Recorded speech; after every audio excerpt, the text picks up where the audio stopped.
Shalom Akim. First and foremost, I want to give all praises and all glory to the true and living power, which is Yahweh Ba'ashem, Yahweh Shai, Ba'ashem, Racha, Kwadash. Yahweh is the true name of the Heavenly Father. Yahweh Shai is the true name of His only begotten Son. There is no God beside them. And I want to give double honors to the apostles and elders of Great Millstone who definitely rule well, who've taught us this truth, and honors and citations to the elect Akim doing these works in sincerity and in truth. I just want to do a quick add-on, to the apostles as they were breaking down Revelation, the 9th chapter, the right way. Okay, giving the right understanding, making it make sense. Okay, not like these other camps, winging it. So I just wanted to, add on a little bit as I was doing a little bit more research on it. And so pretty much I read it and then get into this news article that I was reading. Because like it says in Acts 17 and 11, about the church of Berea was more noble than those in Thessalonica because they searched the scriptures daily to see whether those things were so. So, I went and did a little bit more research on it just to add to them, but it already makes perfect sense. So this is Revelation chapter 9. I'll get to the point about how it speaks in verse 5. It says, verse 4. It says, and it was commanded them that they should not hurt the grass of the earth, neither any green thing, neither any tree, but only those men which have not the seal of the Most High in their foreheads. So this is, as the apostles were going into, making it make sense. Because we're talking about the dog fighters, okay? And the machine gunner, the tail gunners that they had. And when they would be in field or whatever and see men running during World War I, running for their lives or running for shelter or cover, they would gun them down. Okay? That's why they didn't hurt the grass of the earth or the tree, because they was on point for the most part, was connecting with their target, which was man. All right, which is why I said, but only those men which have not the seal of the Most High in their foreheads. Okay, because if Yahweh Shai wasn't with you, then you were susceptible to all that pain, agony, and torture that came with World War I. Just going to show that there were certain men of the Lord that partook in World War I. So when verse 5 says, and to them it was given that they should not kill them, but that they should be tormented 5 months. Okay, and the 5 months represents the 5 years of World War I. Okay, 1914 to 1919. It says, and their torment was as the torment of a scorpion when he striketh a man. Yeah, because just as you get stung by a scorpion, you got stung by what? That bullet. By those bullets that would come out of it. So verse 6 is the point. And in those days shall men seek death and shall not find it, and shall desire to die, and death shall flee from them. Okay? So this is why I dug up an article of World War I of the men seeking death but not finding it. And if you even look in any movies, it's a lot of you'll see a room, a tent with a whole bunch of beds lined up of people getting amputated and groggy and dazed out, and they wanted to die. Okay? They'd rather die than deal with that pain that they had to go through, but they didn't, but they couldn't.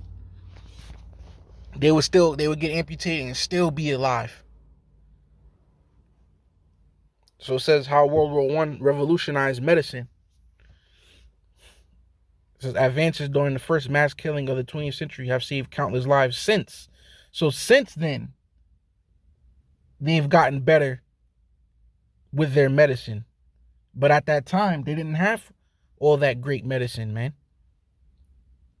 to help soothe these people's pain and to prevent these amputations I'm just going to get into. It says when World War I broke out in France in August 1914, getting a wounded soldier from the battlefield to a hospital required horse-drawn wagons or mules with baskets on either side. So can you imagine how slow it even took for you to get to that hospital? So you had to endure extra long pain on your way to the hospital. On top of that, they didn't have the ambulances like they have now, as it's going to get into. It says incapacitated soldiers would be taken to a railway station, put in the straw of a cattle car, and sent toward and straw ain't even a good feeling, man. You know, laying in straw, that's even more of uncomfortability. It says in the straw of a cattle car and sent toward the nearest city with a hospital. No bandages, no food, no water. See? And I was reading somewhere else, I'm not sure if it's in this article, but they said that a lot of reason for the suffering as well was because of lack of preparing. Dang, yeah, and it was something else I forgot. It's lucky. But yeah, the lack of preparation, because they never went through a world war like that, so they didn't know how to handle it. World War II, of course, they were able to handle it better because they had the experience and the preparation that they got from World War I. So it was like a shit show, man. So it says no bandages, no food, no water. One of those trains had dumped. All right. So yeah, they were just dumping people. But let's get more to the point.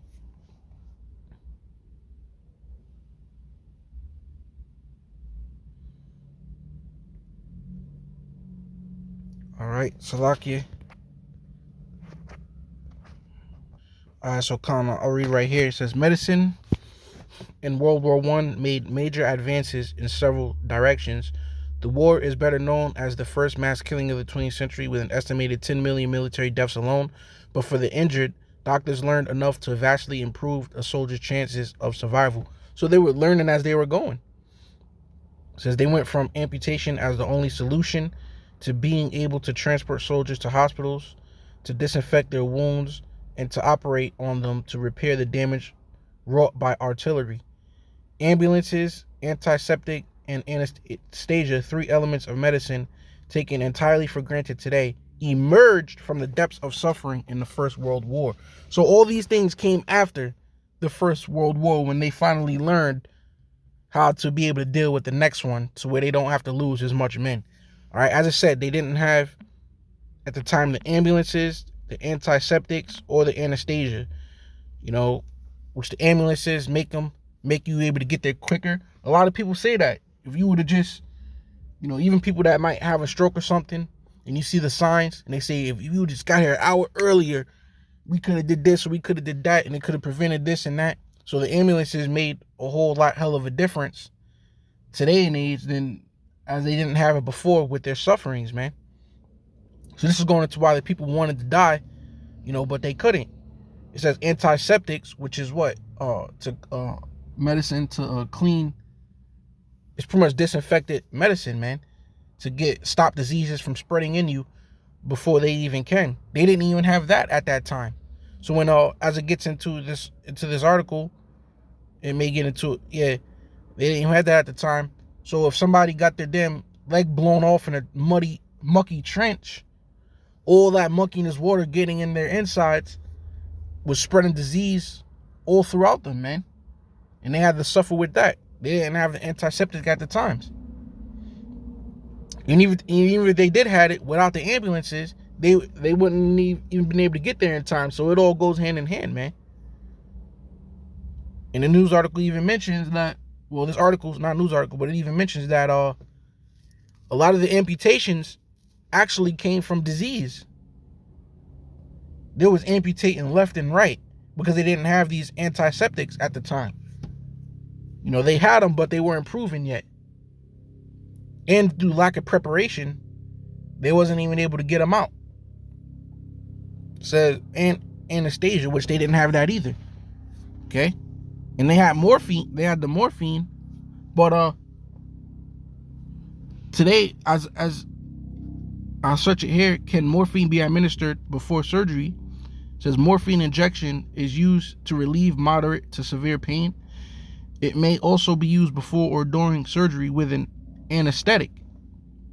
So even today, when you get morphine, they combine it with an anesthetic. All right, which they didn't have, like the anesthesia that they have today, man. So, the morphine didn't even really do them justice. All right, during that time. Okay, so they had to go through all that suffering, man. Just going back, that's why the scripture said, "And in those days shall men seek death and shall not find it, and shall desire to die, and death shall flee from them." Okay, and I was reading another news article. They said that they didn't even have, stretchers. If a guy, laid out from whatever wound, he would have to get dragged. And it would hurt. We see this in movies, man. They would be screaming as they're getting dragged.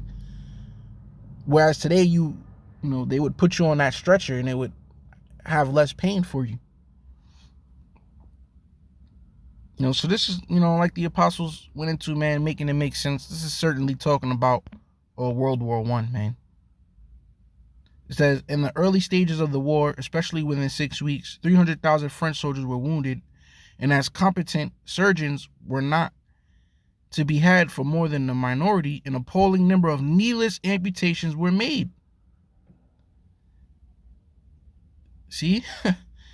In strictest confidence, Tofier told me with tears in his eyes that more than 20,000 amputations had been made. See, because they didn't know what they were doing, man. And they didn't have the right and proper tools to help prevent from all this suffering.